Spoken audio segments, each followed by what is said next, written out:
Hi, this is Ivy Mori, and this is my Unit 4 reflection video. There are a lot of outcomes I believe I have achieved in this course.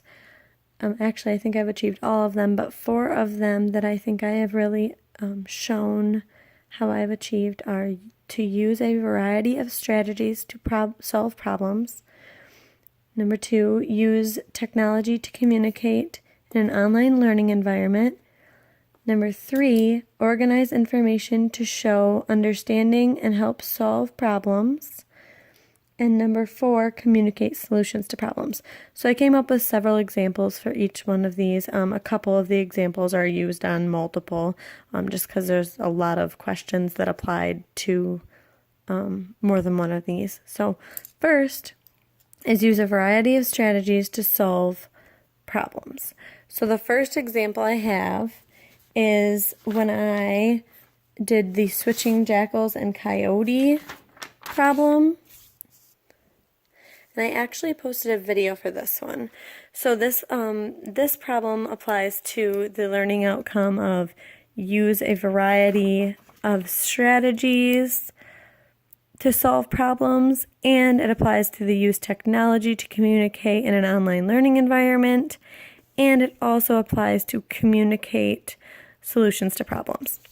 So the reason it applies to all of these is when I did this problem, I used the draw a diagram strategy because I used it as my background for my physical representation. I also used manipulatives in this one, and I did the physical representation. I actually had drawn several diagrams before my final product, and so that is also like the guess and check method, I guess. So I used several methods for this one, and I ended up moving little manipulatives back and forth and explaining verbally my process, which I think really worked out nicely for that one. So my second example of the use a variety of strategies to solve problems would be the good directions problem, which is from chapter 3, and this one was from drawing a diagram. I actually also used the systematic list, so I wrote the directions in order here and checked them off as I went to keep myself organized, which also goes along with the organized information to show understanding and help solve problems, and the use a variety of strategies. So this one worked for both of them because I drew a diagram as I went through the directions to make sure that my positioning in the problem was correct. I was a teeny bit off in my answer, but I was pretty impressed with myself because I'd never done a problem like this before. So I think I kept my information really organized, and I used a multiple strategies to solve it. My last examples for this, for the use of variety of strategies to solve problems outcome, and they are both the working backwards strategy. So for these two, this one's the golf clubs problem, and I kind of drew a diagram for this one as well because pictures really help me, even if I'm using a different strategy primarily for a problem. So I actually drew a picture and then visually worked backwards and added the amount of clubs that needed to be added for each level. For the cookies problem from chapter 11, it actually was way more difficult. I had to do kind of a guess and check thing because I wasn't really confident in the beginning, but I ended up doing more of a numerical working backwards and less visual, but tried to keep it really organized to make sure I wasn't missing any steps.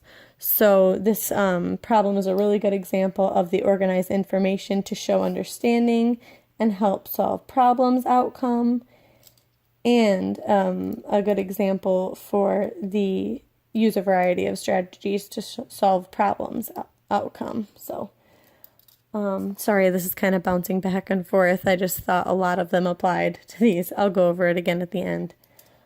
So my next example, I kind of moved to the next learning outcome, which is use technology to communicate in an online learning environment, which actually I covered that in my Jackals and Coyotes video, and I mentioned that in the beginning of this video. I also think that my reflection video for Unit 2 showed that I could communicate using technology, and this video, of course, shows that I am able to use technology. I also posted an image of my work for almost every single problem, except for I had a couple that were a struggle for me that I didn't completely work through, which is definitely a weakness that I've found. I got overly frustrated on a couple of them, but for everyone that I posted, except for the painting chipmunks problem, I posted images successfully to the discussion threads. And I've also been able to navigate the class very well. So the next learning outcome that I will move to is organize information to show understanding and help solve problems. So we already went over the good directions one, how that I kept my information organized for that one. I think it looks pretty organized along with the picture. Pretty neat. Helped me keep track of where I was in the problem. I also think that the trial problem from Chapter 3 was a good example of this. I organized it in a table and used pictures as well to help me visually keep track of the information. I also wrote the key points down here to help me remember the stipulations for the problem. I drew a picture of the doors to help me keep track of that as well. And I think that this problem worked out really nicely and stayed very organized. The last one, besides the cookies one, which I already went over how that one was quite organized, the way I worked backwards numerically. The last one is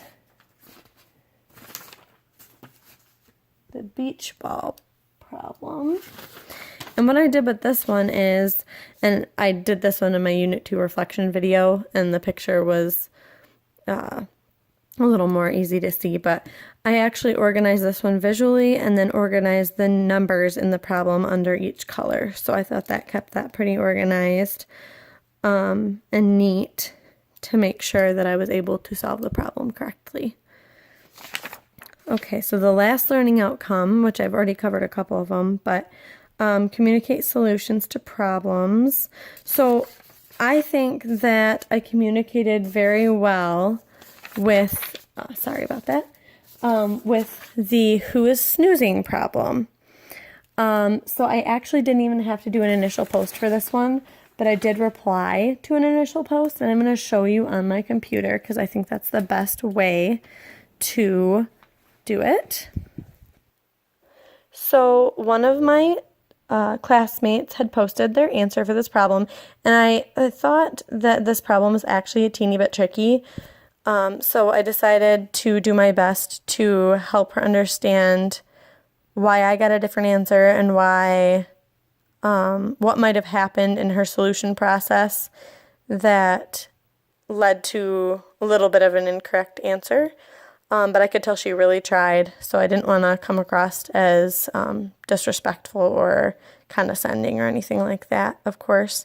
So I told her that I was just going to go through my solution process to see if we could figure out where maybe her solution went a different direction.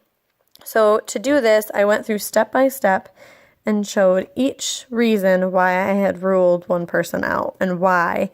So in the first step, Vangi was lying, snoozer, Rawls. So I went through every single step of the problem and said why I was ruling someone out or why I was saying they were snoozing or not snoozing.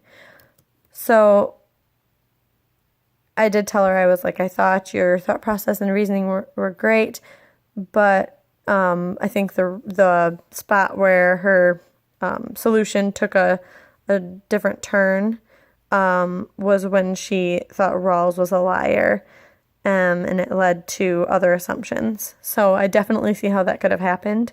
But I think I did a really good job of step-by-step explaining my solution to help her understand, and I think I kept it really respectful. So as I've mentioned previously throughout the course, I think it's very hard to communicate your feelings and emotions over the internet with just text and typing. It can be misconstrued and taken the wrong way, so I hope that hasn't happened, but I've worked really hard to try and assure that didn't happen. So, all right. Another example of how I communicate solutions to problems was actually one of the first ones I did. So going back to Unit 1, I definitely communicated the solution to the stone necklace problem, and this was one of the first ones I had done, so my solutions are really step by step. I actually included little paragraphs under each picture to explain it. I used multiple different diagrams, a circle to represent the necklace, then I flattened out the circle to like a sort of number line to help me keep it organized. Then I actually moved down, redrew the circle, made the number line a circle again to help visually, and then completed the problem. So I think that one was pretty well done. I got a lot of positive feedback from that one. Step-by-step pictures and diagrams is very helpful to get full understanding of your process. Thank you for this insight.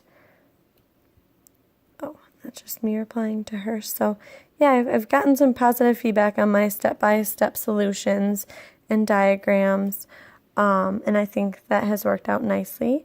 So again, to go over all of the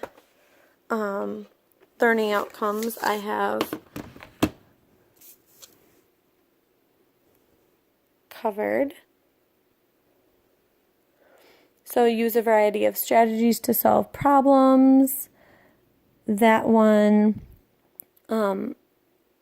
was covered by my physical representation of jackals and coyotes, the diagram and systematic list method used in Good Directions, working backwards in the cookies and golf clubs.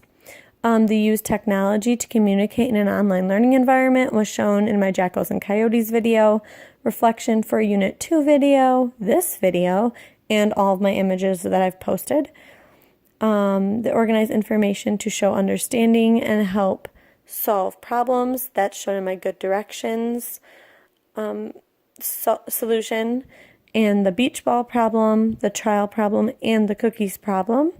Communicate solutions to problems was shown in Stone Necklace, Jackals and Coyotes, and Who's Snoozing. I actually think this last one I did this very well for almost all of the problems.